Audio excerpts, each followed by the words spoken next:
Phone की घंटी सुनकर गीता जी अपने रसोई के काम छोड़कर कमरे में आई तो देखा उनके पति कमरे में नहीं हैं। कुर्सी पर रखा हुआ मोबाइल बज रहा था।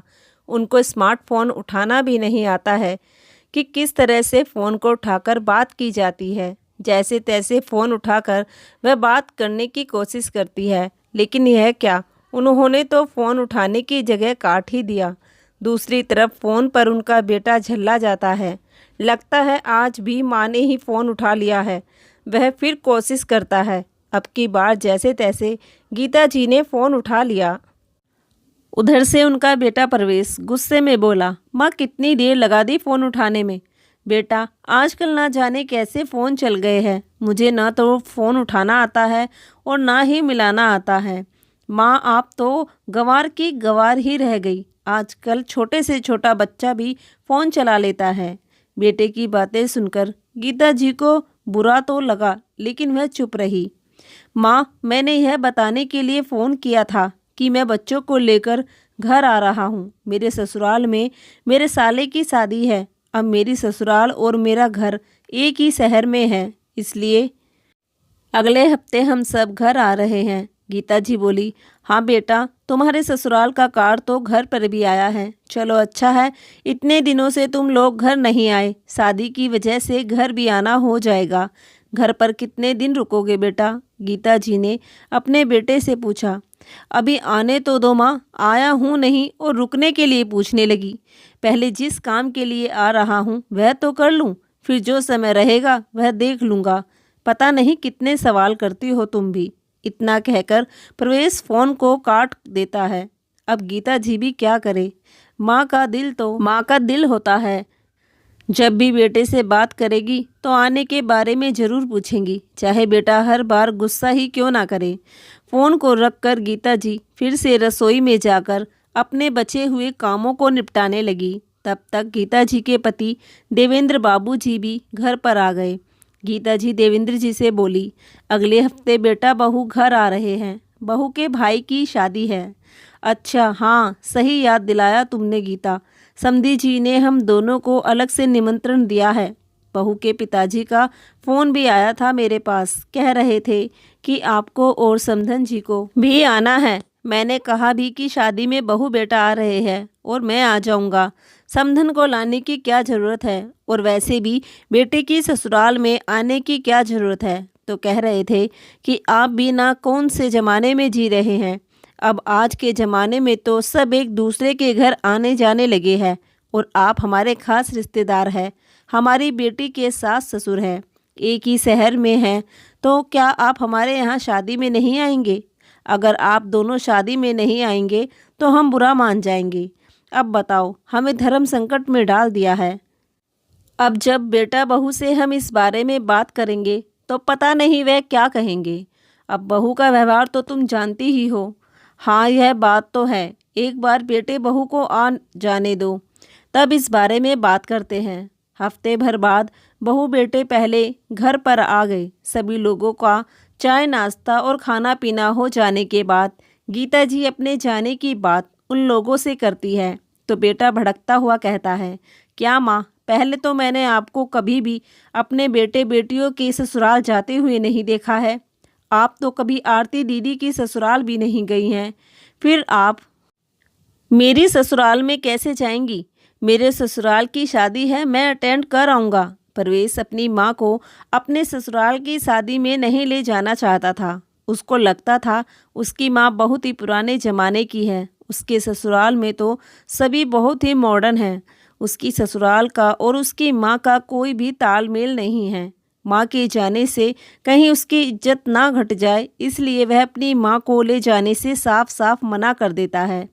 बहू का भी मन नहीं है कि उसके सास ससुर उसके मायके में आए, और सभी लोग देखेंगे तो क्या सोचेंगे कि निधि की सास कितने पुराने ज़माने की है, ना तो ढंग से पहनने का सहूर है, ना बात करने का। मेरे तो सारे रिश्तेदारों के सामने, मेरी बुआ मौसियों के सामने नाक कट जाएगी। निधि गीता जी से बोली, माँ जी आप यहीं रुक जाइए, आपको आने की ज़रूरत नहीं है, हम लोग जा रहे हैं और पापा जी आ जाएंगे, आप घर पर ही रुकिए। गीता जी को अपने बहू बेटे की बात थोड़ी बुरी लगती है। क्योंकि उन्होंने तो सिर्फ अपने बहू बेटों की राय जाननी चाहिए थी, लेकिन बहू बेटे ने तो इतनी बुरी तरह से अपनी माँ को ले जाने से मना कर दिया कि उनका मन दुखी हो गया और उन्होंने सोच लिया कि अब वह शादी में नहीं जाएंगी। दूसरे दिन बहू बेटे अपने ससुराल के लिए निकल गए। 2 दिन बाद शादी थी।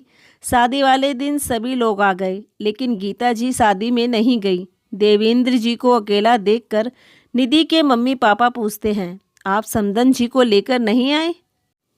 आपसे कितना कहा था कि आप उनको अपने साथ लेकर आना। देवेंद्र जी चुप रहे, वह कुछ ना बोल पाए। निधि की माँ ने अपने बड़े बेटे को गीता जी को लेने भेज दिया। गीता जी को बहू बेटे ने मना कर दिया था, इसलिए शादी में जाने को उनका बिल्कुल भी मन नहीं था। लेकिन जब घर पर बहू का भाई लेने के लिए आ गया और वह उनको ले जाने की जिद करने लगा, तो वह उसे मना भी नहीं कर पाई। गीता जी शादी में पहुंच गई। निधि के माँ पापा ने उनका स्वागत किया। थोड़ी देर उनसे बातें की और फिर अपने काम में व्यस्त हो गए। शादी में अपनी माँ को देख करके प्रवेश और निधि गुस्से में आग बबूला हो गए। गीता जी के पास आकर बोले, तुमसे कितना मना किया था यहाँ आने के लिए, फिर भी तुम आ गई। शक्ल देखी है अपनी, एकदम गवारों वाली लग रही हो। और ये साड़ी कैसी पहन कर आई हो? मेरे मायके में नाक कटवा दी तुमने मेरी। अब चुपचाप से कोने में कुर्सी पर बैठी रहो, सबसे मिलने जुलने की ज़रूरत नहीं है। मुझे तुम्हें सबसे मिलवाने में भी शर्म आ रही है कि तुम मेरी सास हो, कुछ ढंग के कपड़े पहनकर नहीं आ सकती थी। एक कुर्सी उठाकर निधि पर्दे के पीछे, जहाँ पर हलवाई लोग काम कर रहे थे, वहाँ ले जाकर रख दी। माँ जी, आप चुपचाप से यहीं बैठी रहो, इस साइड आने की ज़रूरत नहीं है। थोड़ी देर में आपके लिए एक थाली खाने की भिजवा दूंगी, खाकर चुपचाप से पापा जी के साथ घर निकल जाना। यहाँ आकर मेरी नाक कटवा दी है। अगर मुझे पता होता कि तुम यहाँ आने वाली हो तो मैं तुम्हें अपनी कोई एक ढंग की साड़ी दे देती, जिससे तुम ढंग की साड़ी तो पहन कर आती। पूरी देहाती बनकर आ गई हो। देखा नहीं तुमने, मेरे मायके के सारे लोग कितने पढ़े लिखे और मॉडर्न हैं। उनके सामने तो तुम ऐसे लग रही हो जैसे खाने में पूरियाँ बेलने वाली आई हो। अपनी बहू की बातों को सुनकर गीता जी की आंखों में आंसू आ गए। क्या सच में मैं एक पूरी बेलने वाली लगती हूँ? अपनी बहू की जली कटी सुन करके गीता जी वहीं कुर्सी पर बैठी रही। ना तो उन्होंने कुछ खाया ना कुछ पिया। बेटे की तरफ देखा तो बेटा भी गुस्से में आंखें तरेर रहा था। बेटे से कुछ बात करने की उनकी हिम्मत ही नहीं हुई। देवेंद्र जी बाकी लोगों के साथ बातचीत करने में व्यस्त थे। बहुत समय तक जब उनकी पत्नी दिखाई नहीं देती तो वह चारों तरफ निगाहें करके देखते हैं कि उनकी पत्नी कहाँ पर है। बहू तो सभी लोगों के साथ बैठकर बातें करने में लगी हुई है, लेकिन उनकी पत्नी एक कोने में बैठी है जहाँ पर कोई भी नहीं है। वहाँ पर हलवाई लोग खाना बना रहे हैं। खाने का सारा सामान रखा हुआ है। पास की कुर्सी पर खाने की लगी हुई एक थाली रखी है, जिसमें से एक कोर भी नहीं खाया गया। देवेंद्र जी अपनी पत्नी के पास आए और बोले, गीता, तुम यहाँ क्यों बैठी हो? सभी लोग बाहर खाना खा रहे हैं और तुम यहाँ एक कोने में आकर बैठ गई हो। चलो बाहर आओ। गीता जी अपना हाथ झटकती हुई बोली, नहीं, मैं बाहर नहीं आऊँगी। बहू बेटा मुझे यहीं बिठा कर गए हैं और खाना देकर भी गए हैं। कहा है कि जल्दी से खाना खाकर पापा के साथ चुपचाप से घर निकल जाओ, किसी से भी मिलने की ज़रूरत नहीं है। बहू बेटे ने कहा है कि मैं एकदम से गांव की गवार हूँ और उनके मायके वालों के स्टैंडर्ड की नहीं हूँ। मुझे खाना नहीं खाना। अगर आपने खा लिया हो तो आप मुझे घर ले चलो। अब मुझे यहाँ एक पल भी नहीं रुकना है। देवेंद्र जी जब अपने बेटे बहू की बातों को सुनते हैं उन्हें बहुत गुस्सा आता है, लेकिन उस समय माहौल की नज़ाकत को समझते हुए वह अपने बेटे बहू से कुछ नहीं कहते हैं। अपने बेटे बहू की खुशियों में रंग में भंग नहीं डालना चाहते थे, लेकिन उन्हें गुस्सा तो बहुत आ रहा था। वह अपनी पत्नी को लेकर चुपचाप से घर के लिए निकल गए। शादी करने के बाद बहू बेटे जब घर आए तो घर का माहौल बहुत ही शांत था। कोई आपस में किसी से बात ही नहीं कर रहा था। गीता जी का अपने बहू बेटे से बात करने का दिल नहीं था। उन्हें लग रहा था कि बेटे ने शादी में इतना कुछ सुनाया है, शायद बाद में आकर मुझसे माफ़ी मांगेगा। हो सकता है उसने उस समय पर जो कुछ कहा हो उसके लिए उसे पछतावा हो रहा हो, लेकिन बेटे ने तो घर आकर ऐसा कुछ भी नहीं किया। देवेंद्र जी अपने बहू बेटे से कुछ कहने के लिए जाते हैं तो गीता जी मना कर देती है।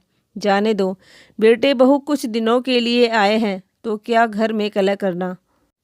शांति से आए हैं तो शांति से जाने दो, मुझे कुछ भी नहीं कहना है। जब बेटे बहू ने मुझसे इतना कुछ कहा, उसका उन्हें रत्ती मात्र भी पछतावा नहीं है, तो आपके कहने से उन्हें क्या फ़र्क पड़ेगा। देवेंद्र जी अपनी पत्नी गीता से कहते हैं कि एक बेटे को अपनी माँ गंवार कैसे लगने लगती है। मुझे तो यह समझ में नहीं आता है। जिस माँ ने पैदा किया, पाल पोस कर बड़ा किया, उस माँ से उसे शर्म आने लगती है। बीवी को 4 लोगों में ले जाकर मिलवाता है, लेकिन माँ को कोने में बैठा देता है, क्योंकि माँ को मिलवाने से उसे शर्म आती है। मुझे तो आज के लोगों की मानसिकता पर शर्म आती है, जो अपने माँ बाप को माँ बाप कहने में भी संकोच करते हैं। अब आप ज़्यादा गुस्सा करके अपना बीपी मत बढ़ाओ। और तुम्हें गांव में सरपंच जी बुलाने आए थे, कुछ काम है, वहाँ चले जाओ। किसी तरह से बहाना करके गीता जी अपने पति को घर से बाहर भेज देती है, जिससे उनके बेटे के साथ आमना सामना ना हो और बेटा हंसी खुशी वापस चला जाए। शाम को जब सब लोग खाना खा रहे थे, तब प्रवेश देवेंद्र जी से बोला, पापा, मैंने अपने ऑफिस की छुट्टी 4 दिन और बढ़ा ली है, क्योंकि निधि कह रही थी कि हर्ष का मुंडन करवाना है। वह पूरा 1 साल का होने वाला है, तो हम अपने कुल देवी के मंदिर में हर्ष का मुंडन करवाएंगे और साथ ही घर पर एक बहुत बड़ा फंक्शन रखेंगे। इसके लिए मैंने एक गेस्ट हाउस भी बुक कर दिया है। सभी लोगों को बुला रहे हैं और धूमधाम से हर्ष का पहला जन्मदिन भी उधर ही मनाएंगे। देवेंद्र जी गीता जी अपने बहू बेटे की बातों में हाँ मिला देते हैं, कुछ नहीं कहते हैं। ठीक है बेटा, जैसा तुम्हें लगता है वैसा करो। बेटे का मुंडन हो जाने के बाद प्रवेश उसके जन्मदिन के लिए एक बहुत बड़ा हॉल बुक करता है, जिसमें वो बहुत बड़ा फंक्शन रखता है। अपने सारे रिश्तेदारों को बुलाता है, आस पड़ोस के लोगों को भी बुलाता है। निधि अपनी एक साड़ी लाकर गीता जी को देते हुए बोली, माँ जी, आज हर्ष का जन्मदिन है। मैं नहीं चाहती कि आप अपनी कोई फटीचर सी साड़ी पहनकर जन्मदिन में आए और मुझे आपको अपनी सास कहने में भी शर्म आए। इसलिए मैं अपनी एक महंगी सी साड़ी लाई हूँ। इसको पहनकर पार्टी में आना तो कम से कम थोड़ा बहुत तो अच्छी लगोगी, नहीं तो किसी से मिलवाने में भी मुझे शर्म आएगी। पता नहीं कैसे कपड़े खरीदती हो, कैसी पसंद है आपकी। निधि गीता जी की तरफ बुरा सा मुंह बनाते हुए बोली और वहाँ से चली गई। पार्टी वाले दिन सभी लोग हॉल में पहुँच गए। निधि की मम्मी पापा मायके से सभी लोग आए थे, लेकिन देवेंद्र जी और गीता जी कहीं भी दिखाई नहीं दे रहे थे। प्रवेश ने अपने पिता को फ़ोन मिलाया और बोला, पापा, आप अभी तक नहीं आए हो, जल्दी से माँ को लेकर पार्टी में आ जाइए। केक काटने का समय हो गया है, क्योंकि उसे पता है अगर मम्मी पापा पार्टी में नहीं आए तो निधि के मम्मी पापा 4 बार पूछेंगे कि वह क्यों नहीं आए, और फिर वह क्या जवाब देगा। इसलिए शर्म बस और 4 लोगों को जवाब ना देना पड़े, वह अपने पिता पर जोर डालते हुए कहता है, आप जल्दी से माँ को लेकर आ जाइए।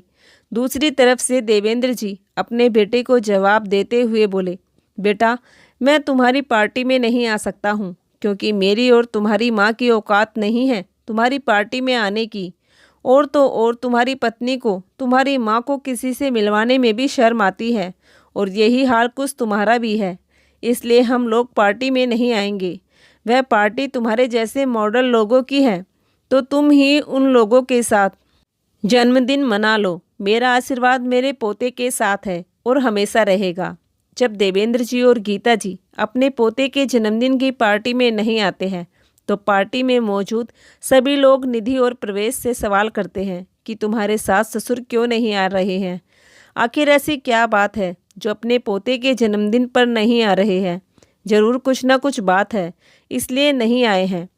उधर मौजूद लोग तरह तरह की बातें करने लगते हैं। निधि के माता पिता भी आकर निधि को डांट लगाते हुए बोले, ज़रूर तुमने अपने सास ससुर से कुछ कहा होगा, तभी वो लोग नहीं आए हैं। वरना ऐसा हो सकता है कि अपने पोते का पहला जन्मदिन हो और वह दोनों लोग ना आए।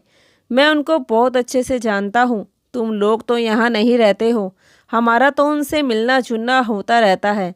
स्वभाव के बहुत ही अच्छे और सज्जन हैं।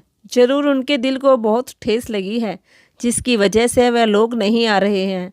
अगर तुम्हारे माता पिता नहीं आएंगे तो मैं भी इस पार्टी से वापस जा रहा हूँ। या तो तुम उनको लेकर आओ, नहीं तो हम लोग भी चले जाएंगे। आखिरकार बहू बेटे को अपने सास ससुर को लेने घर जाना पड़ता है।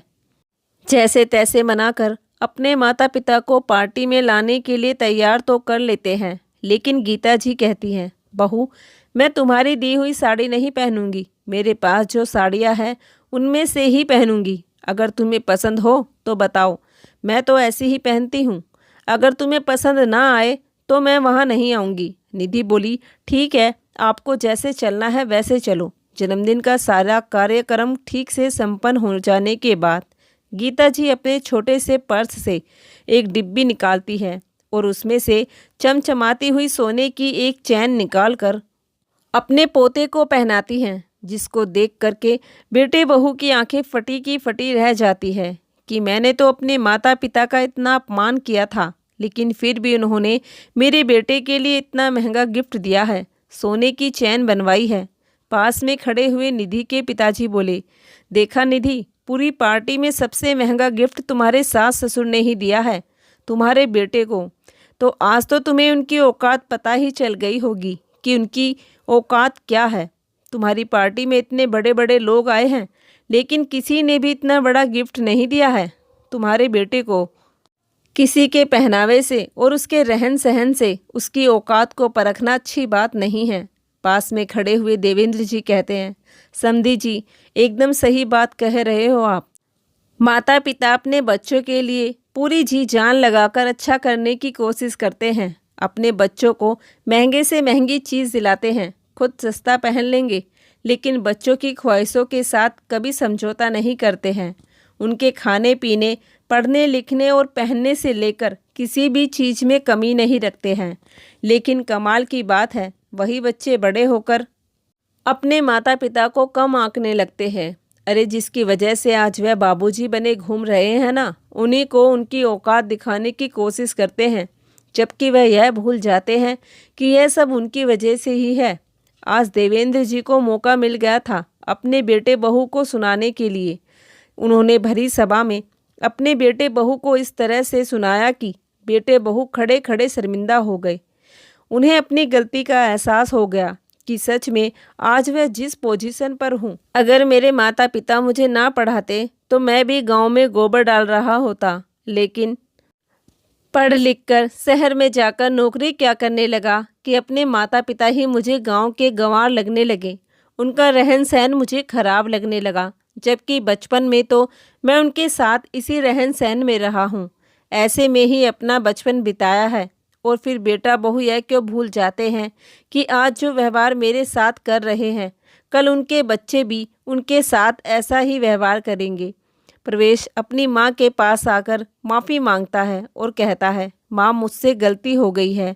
मैं शहर की चकाचौंध और नौकरी पैसा में यह सब कुछ भूल गया था कि दुनिया में माँ का महत्व सबसे ज़्यादा है। मैं उस माँ को गंवार कह रहा था जिसने मुझे पाल पोस कर इतना बड़ा किया था। उस माँ को चार लोगों से मुझे मिलवाने में शर्म आती है, जिसने मुझे पढ़ाई के लिए एक एक पैसा कैसे दिया है।